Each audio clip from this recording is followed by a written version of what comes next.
Well, this video ended up being longer than I expected, and it ended up getting a little bit gushier than I expected, but heartfelt. Just here's where I'm at in my life, and just a general update, and I hope that y'all enjoy. Yeah.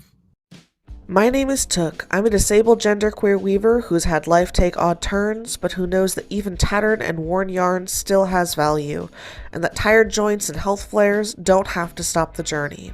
I weave exclusively with secondhand fibers, aided with adaptive warping, HR and OSHA cats, and a wonderful found family. Welcome to Hawksong Weaving, where all our paths are a little bit warped. About this time, 4 years ago, I had finally quit my incredibly toxic library director job.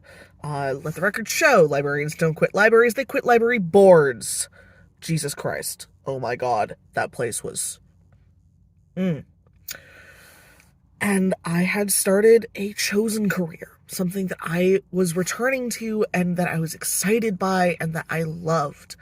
And that was being a direct support professional, because I am high masking autistic, and being able to advocate for lower masking autistics, being able to be that bridge, being able to help was all I wanted. And then 10 months later, so about 3.5 years ago now, I started, my body just started falling apart much more actively.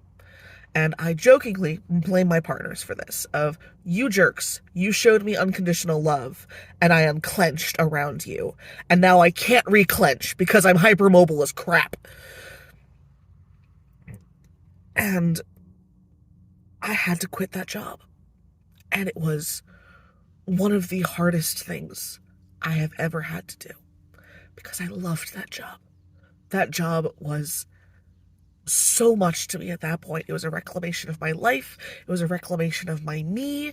It allowed me to unmask at least a little bit around my clients, and my clients adored me for it. But I wasn't able to drive safely. I had no idea what was going on, because I'd been medically neglected and accused of being a hypochondriac my entire life. And so I put in my 2 weeks notice, and I was, the last Friday, I was like, okay, I need to be able to finish these 2 weeks. I need to be able to finish these 2 weeks. And the company was phenomenal. Like, they were very, like, if you, like, once you get your health stuff under control, you are guaranteed a job back here. Take care of yourself first. Like, the amount to which they prioritized their employees' health over, like, hours or anything like that, just, that's why they have good retention. That's why so many people want to work for them. Families first in Southern Vermont. If you're in the area and have the aptitude for that kind of work, they are a phenomenal company to work with and work for. But it was last Friday, and I drove to, I had to pull over before I even left town, and I stopped at the Dunkin' Donuts on Damon Road, and I was just like, I pulled into the parking lot. I'm not safe to drive. I'm not gonna make it there. And I sent my apology texts, and I sent my apology emails from that parking lot. And I sat there collecting myself, desperately trying to get myself to be okay enough to drive back home. And I looked to my right, and there was a juvenile red-tailed hawk who was doing pouncing practice in the grass next to my car. And something about that moment, just, like, I'd been seeing red-tailed hawks all year, like, all throughout that summer, and, like, yes, I'm on a migration corridor for them, but I kept having, like, weirdly intense, like, interactions, and I finally looked up their symbolism. And I honestly don't, like, do a lot with animal symbolism, because, like, 90% of the time it's spicy psychology and basic biology of an animal behavior. But, like, if you're seeing symbolism that's going to reflect for you, yeah, like, that's your subconscious desperately trying to communicate. And I finally looked up the symbolism for red-tailed hawks, and the symbolism is stop, chasing things that aren't going to actually happen and deal with reality, essentially. I was like, fine, okay. I picked myself up, like, by the scruff of my neck mentally and got myself home. And what started after that was what I call the bad winter, where I was fighting with doctors. I was trying to figure out what was going on. Thankfully, I had ended up with a really strong friend group of neurodivergent people, and hypermobile Ehlers-Danlos syndrome, postural orthostatic tachycardia syndrome, mast cell activation syndrome are incredibly comorbid with neurodivergencies because it's all screwed up collagen, baby. But so I knew what was happening, but I just needed to get the doctors and I needed to get the testing to show it. And that took about a year and a half. And during that year and a half, I lost the ability to knit. And that had been keeping me sane. Because it was stimming, it was repetitive, it was creation, it was some form of control of taking this thrifted yarn and turning it into something good, something useful, something helpful. And over that time, I lost the ability to knit. And my partner, the goth IT engineer, was used to keeping track of how stressed I was based on how many hats I could knit in a week. My record is 12. That was a bad week. And she asked, what do I need to get you so that you can keep crafting? And I said, a loom. They're expensive. She went, you're worth it. I went, I got a loom. I figured out my adaptive warping process and I started weaving scarves. And 4 years later from that, I am the weaver and content creator of Hawksong Weaving, named after those hawks that I kept seeing. And that, especially that juvenile red-tailed hawk. And I've never been happier. I've had so many painful lessons along the way. I tried the Etsy route. I did the Square. Now I'm on Shopify. I learned so many hard lessons over, okay, what markets are good to go to? What are red flags in markets? What are red flags in other artists to do collaborations with? I helped start a nonprofit to help artists. I realized relatively quickly that I could not maintain the physical and mental workload of that and maintain my household and Hawksong Weaving. I've made friends. I've lost friends. I've just gone on an incredible journey with this, and I've gained a fandom of a self-proclaimed fandom. I did not label y'all a fandom. You labeled yourselves as a fandom. And it's just, I'm looking down the barrel at, I'm looking down the tunnel, honestly, not a barrel. I'm looking down the tunnel, and there's a light at the end of it, and it's not a train.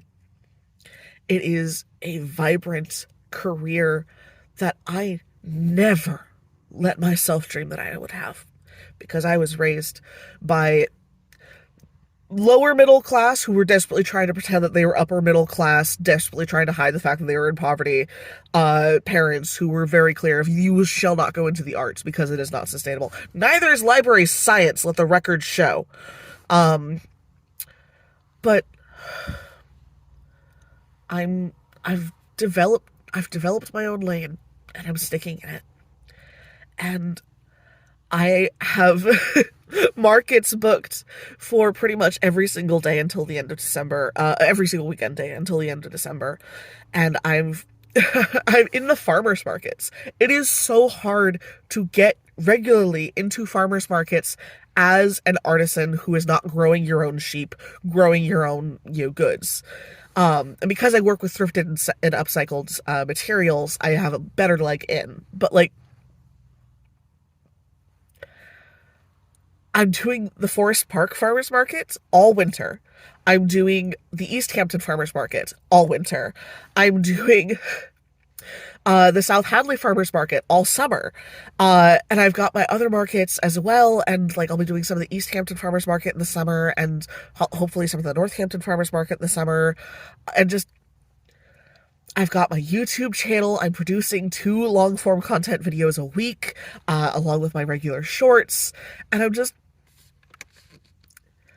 I'm loved, and I'm supported, and I'm so, so glad that I didn't leave, because that was more of a possibility during the bad winter than I like to think about or I like to admit. There were times where I was terrified, repeated just to my core, of how aware I was of the medicine cabinet.